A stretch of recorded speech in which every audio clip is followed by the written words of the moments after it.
Ketika perusahaan sudah mendaftarkan karyawannya ke BPJS Ketenagakerjaan, itu juga harus mendaftarkan ke BPJS Kesehatan. Jika kita mengacu ya dari Undang-Undang Pasal 24 tahun 2011, yaitu tentang penyelenggaraan jaminan sosial ya, itu kan hukumnya wajib tuh. Artinya begini, BPJS itu kan ada dua nih, BPJS Ketenagakerjaan dan BPJS Kesehatan. Yang menjadi pertanyaan saya, apakah perusahaan-perusahaan itu wajib hukumnya mendaftarkan BPJS karyawannya di dua BPJS itu? Ya, terima kasih nih Mas Agus. Di Undang-Undang 24 tadi yang disebutkan bahwa bunyinya begini, pemberi kerja wajib memberikan jaminan sosial bagi seluruh pekerjaannya. Ya. Kemudian jaminan sosial itu terdiri dari 5 jaminan sosial. Yang pertama jaminan kesehatan yang dikelola oleh BPJS Kesehatan.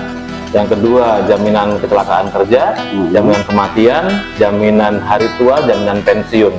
Sekarang yang baru lagi jaminan kehilangan pekerjaan. Ada yang baru lagi, itu yang baru dibuat kemarin.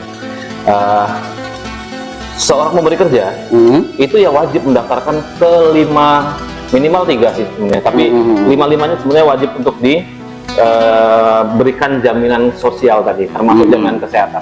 Artinya ya memang harus terdaftar di dua-duanya. Pemberi kerja mendaftarkan karyawannya di BPJS Kesehatan dan mendaftarkan juga ke BPJS Ketenagakerjaan. Sementara ini perusahaan-perusahaan itu kan pasti dia baru mendaftarkan karyawannya ke BPJS Ketenagakerjaan tuh. Ya, memang saat ini yang lebih banyak perusahaan yang terdaftar itu mendaftarkan ke BPJS Ketenagakerjaan. Nah, itulah kenapa kami BPJS Kesehatan dengan BPJS Ketenagakerjaan itu selalu bertukar data. Kita selalu pemadanan data untuk melihat mana sih karyawan yang sudah mendaftarkan karyawannya di BPJS Ketenagakerjaan, mana yang belum mendaftarkan di BPJS Kesehatan. Begitupun nggak hanya nama perusahaannya, tapi jumlah karyawannya, jumlah gaji yang dilaporkan itu harusnya sama. Ketika perusahaan sudah mendaftarkan karyawannya ke BPJS Ketenagakerjaan, itu juga harus mendaftarkan ke BPJS Kesehatan, karena undang-undangnya semua sama, kewajibannya sama. Dan iurannya pun 2 berarti ya? Iurannya ya masing-masing kan ya? Masing-masing. Untuk jaminan kecelakaan kerja sendiri yang dikelola oleh BPJS Ketenagakerjaan, jaminan kematian, dan untuk jaminan kesehatan pun yang dikelola oleh BPJS Kesehatan, itu pun iurannya sendiri. Beda jaminan. Ya, Anda ini kan sekarang posisi di Pringsewu ya, secara otomatis bisa melihat atau mendeteksi ya perusahaan-perusahaan yang wajib mendapatkan karyawannya masuk ke BPJS. Terdeteksi itu dia apa? Ya, kami pemadanan data tuh nggak hanya dengan BPJS Ketenagakerjaan yang memang punya juga data perusahaan-perusahaan yang terdaftar di Pringsewu, tapi juga dengan Disnaker. Kami dengan Diskoperinda untuk mendeteksi mana sih perusahaan-perusahaan yang sekarang masih aktif, masih beroperasi, kemudian sudah atau belum mendaftarkan karyawannya ke BPJS Kesehatan. Jadi kita padankan datanya. Nanti kita akan advokasi perusahaannya, kita ajak untuk bisa mendaftarkan seluruh karyawannya. Ya. Lalu keuntungannya Pak? Jika perusahaan itu mendaftarkan karyawannya untuk berpartisipasi di BPJS, itu keuntungan perusahaan apa dan keuntungan bagi karyawan apa? Ya, yang pertama karena ini sifatnya wajib ya, berarti perusahaan itu sudah comply terhadap aturan yang sudah dibuat oleh pemerintah. Oh gitu. Ya, di situ kepatuhan perusahaan. Ketika sudah kita memberikan satu pekerjaan kepada seseorang atau mempekerjakan orang menjadi pekerja kita, nah itu ada kewajiban-kewajiban yang harus dipenuhi oleh si pemberi kerja. Salah satunya itu jaminan kecelakaan kerja harus diberikan, jaminan kematian harus diberikan, termasuk jaminan kesehatannya. Nah, jadi sisi comply-nya perusahaan itu yang sudah didapatkan yang pertama. Nanti kita terbitkan sertifikat bahwa ini sudah ikut program JKN. Nah, kemudian yang kedua, iuran. Ketika sudah mendaftarkan, mereka harus membayarkan iurannya. Perusahaan itu harus menanggung iurannya sebesar 4% dari gajinya untuk karyawan, setiap karyawan yang dipekerjakannya. Kemudian dia harus menarik iuran lagi dari karyawannya hanya 1%. Nah, 1% itu dari gaji minimal UMK. Ya walaupun gajinya misalnya ada yang masih di bawah UMK, ya monggo-monggo aja lah ya. Tapi yang kita hitung adalah iurannya minimal UMK, dan itu sangat ringan. Kalau kita misalnya lihat di Pringsewu ini UMK-nya sekitar berapa? 2.600.000 atau berapa ya masalah ya? Itu berarti iuran yang dipotong gaji karyawan hanya 26.000. Satu karyawan, dan itu bukan untuk karyawannya saja kalau yang kesehatan, bukan untuk karyawannya saja, tapi anggota keluarganya dapat manfaat yang sama dengan si karyawannya, walaupun tanpa tambahan iuran. Artinya begini, ya ikut BPJS itu berdampak kepada keluarganya, walaupun keluarga itu tidak masuk ke dalam perusahaan gitu, walaupun tidak masuk dalam perusahaan. Jadi misalnya dia iurannya kan 26.000 nih, potongnya. Dia dapatnya haknya kelas 2 loh, Mas.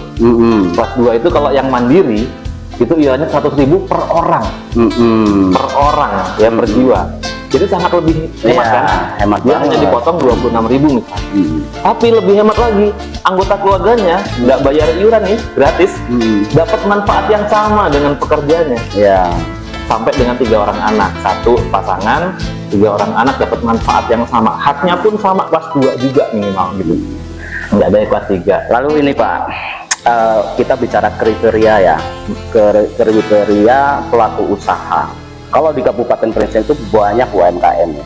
Nah, yang masuk kriteria untuk wajib ikut kepesertaan BPJS itu yang seperti apa? Ya, sebenarnya semua bentuk badan usaha ya, semua bentuk badan usaha, baik yang dia besar, menengah, kecil, dan mikro, itu semuanya punya kewajiban. Asalkan satu bentuk usaha itu sudah memenuhi 3 unsur. Ada pekerja, ada pemberi kerja, ada upah. Ketika sudah memenuhi 3 unsur ini di Undang-Undang Tenaga Kerja, itu sudah disebut pemberi kerja dan pekerja, dan sudah masuk kategori yang harus didaftarkan BPJS Kesehatan. Walaupun itu karyawannya cuma 2? Walaupun cuma 2 karyawan, walaupun 1 karyawan. Bukan gitu. Jadi nggak ada jumlah, nggak ada kriteria minimal yang didaftarkan oleh BPJS itu 5 karyawan atau 2 karyawan, tadi itu tidak ada. Memang kita sementara mengadvokasi karyawan yang jumlahnya banyak sementara. Tapi ketika memang sekarang ini kan di Pringsewu ini sudah 187 perusahaan nih yang sudah ikut DKN yang mendaftarkan karyawannya. Nah, di luar itu sisanya nih tinggal yang karyawannya tinggal 5 nih. Ya udah, itu yang kita mulai advokasi, kita sosialisasikan. Kemudian kita ajak untuk bisa daftarkan perusahaannya gitu. Sekarang punishment ya, risiko bagi perusahaan yang memang dia masuk kriteria untuk mendaftarkan karyawannya masuk BPJS, tapi dia tidak mengikuti itu. Itu yang pertama. Yang kedua, ketika dia sudah ikut tapi untuk pembayarannya itu kadang susah. Itu apa punishmentnya? Yang pertama, kita selalu mengadvokasi sebenarnya. Kita advokasi dulu. Di BPJS itu ada, kami punya tim pemeriksa namanya. Tim petugas pemeriksa yang tugasnya ada 3. Yang pertama, bagaimana pemeriksaan ini memeriksa badan usaha yang belum mendaftarkan karyawannya, yang sama sekali belum daftar. Itu jadi target pemeriksaan kami. Kemudian yang kedua adalah badan usaha yang sudah daftar, tapi dia belum patuh menyampaikan data, termasuk data jumlah karyawannya, mutasi tambah kurang karyawannya, atau jumlah gaji yang dilaporkan. Itu pun jadi target pemeriksaan kami. Kemudian yang ketiga, yang membayar iuran.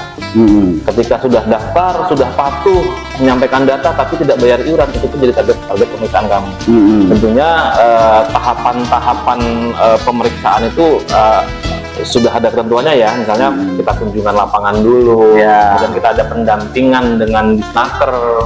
Biasanya kita ngajak Disnaker sesuai dengan SOP lah ya. Betul. Nanti kalau sampai misalnya tidak patuh juga, kendalanya tidak bisa diselesaikan, misalnya tadi tidak dipenuhi ya kepatuhannya, baru kita nanti mengajak APH, kita ngajak kejaksaan, biasanya belum ada pendampingan dulu. Kita sosialisasikan bahwa ini loh sifatnya wajib. Kemudian ketika sudah mempekerjakan pekerja, maka hak-hak pekerja pun harus dipenuhi.